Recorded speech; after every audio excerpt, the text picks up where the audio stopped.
I think these are what I'd nailed down for me that I've got as choices that you could take for a FlyRig on certain gigs. And I think the FM3 for me would be my number one choice. I'll explain why in the video.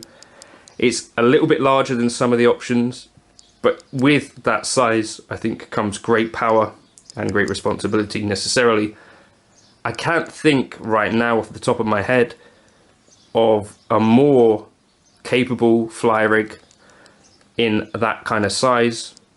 Let me know in the comments if you can, but I'm just going to explain my thinking now, so that's the big reveal. I've been chatting to old Davey Beebs, who's been thinking about how he might best set up a FlyRig. So occasionally David does clinics for an incredible guitar company called Fibonari. Shout out to Fibonari, making the finest guitars out of Hungary, making me hungry for a fib. All right. Anyway, or sometimes he has to go to China, all this sort of stuff. And I guess if you're like me, occasionally you get dragged along on a camping trip or a holiday or something like that, and you think, right, I want to take a piece of gear. So the things that I think matter when we're thinking about this stuff is A, size, B, kind of practicality, and then 3, will the thing actually do the job? And I guess 4, do you actually use the piece of gear anyway? So for me, if it was just something that I'm taking away and I want something to practice with and record with, generally for me it's been the HX Stomp.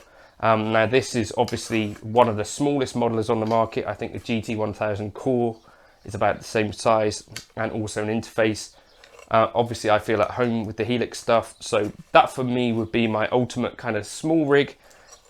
The downside for this is you got these non-universal power supplies, and these things, I guess, are a little bit, well, whatever. It just is the way things are for a lot of things, but that would be one kind of downside. The other slight downside, I guess, would be the 3-button situation, depending on what kind of gig you're doing, may not be enough. So you might need to supplement it with additional switches, or consider something like the HX Stomp XL, which is considerably larger. Right, but I guess that is addressing some of those issues. So one of those two I think would make an ideal kind of FlyRig, depending on how much stuff you needed in your preset, I guess. In terms of size and weight, both of these are pretty decent, but I think that one is the one that you could chuck in a gig bag. It's the one that you could chuck in a suitcase and really not worry about it taking up much space. You know, it's like the size of a very big phone. Other thought I had, and I know Tom Quayle used to use one of these, the HX Effects. So if you know you've got backline, the benefit of this is you've got scribble strips. The downside of this is you don't have amp modeling. So, you know, it's not an all-in-one solution, and no interface on that either. So I think for me, the HX Effects, if you know you've got backline, might be a good shout, but it's not necessarily the first choice that comes to mind. The Pod Go is a bit larger again.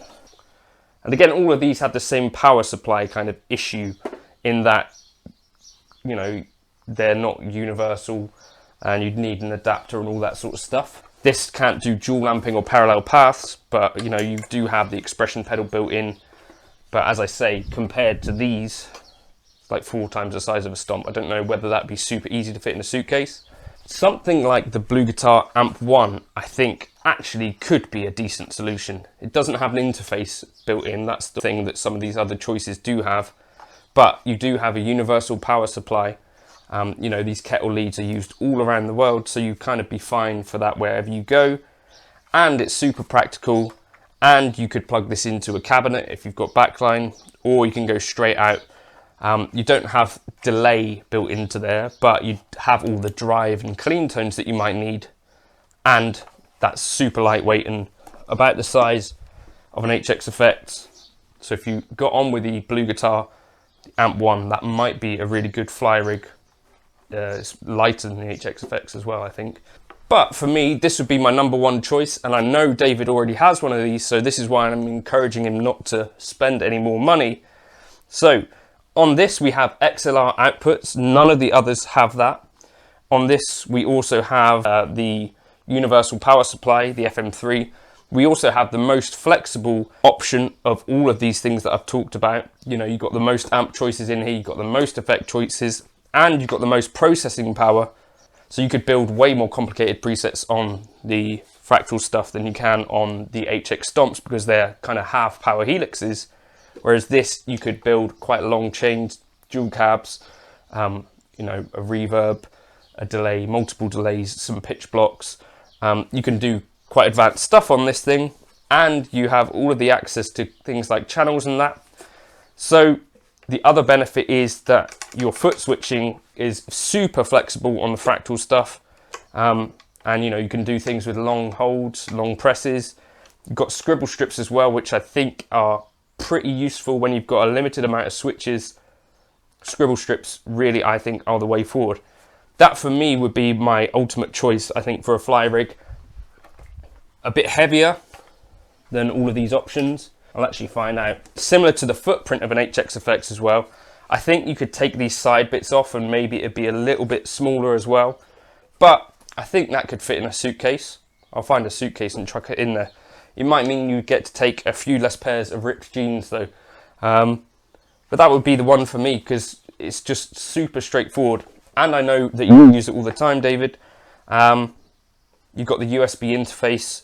I don't see a downside to it. Yes, it's slightly bigger, but with most of these other options, if you take a board as well, you know, it's going to take up the same amount of space, if not a little bit more. And you wouldn't have the flexibility, and you may not feel quite as comfortable on the gig. So for me, the Fractal FM3, I think, is the ultimate FlyRig. XLR outputs, you know, multiple outputs. You can also turn off cabinet sims on some outputs, so you could run that into the return of an amp on the gig that you're on if there's backline. And, you know, if you took an expression pedal with you as well, or like one little switch, I don't know, it feels to me like this is an obvious choice. Let me know your thoughts in the comments. I'm going to go and do some weighing, but that to me seems to be the way to go. About the size of HX Effects, but with amp modeling, all the effects you could shake a stick at, and XLR outputs. Easy, innit? Let me know your thoughts. Let me know if you've got like your ideal FlyRig. I'll catch you in another video soon. I just wanted to save David Beebe some money. Cheers.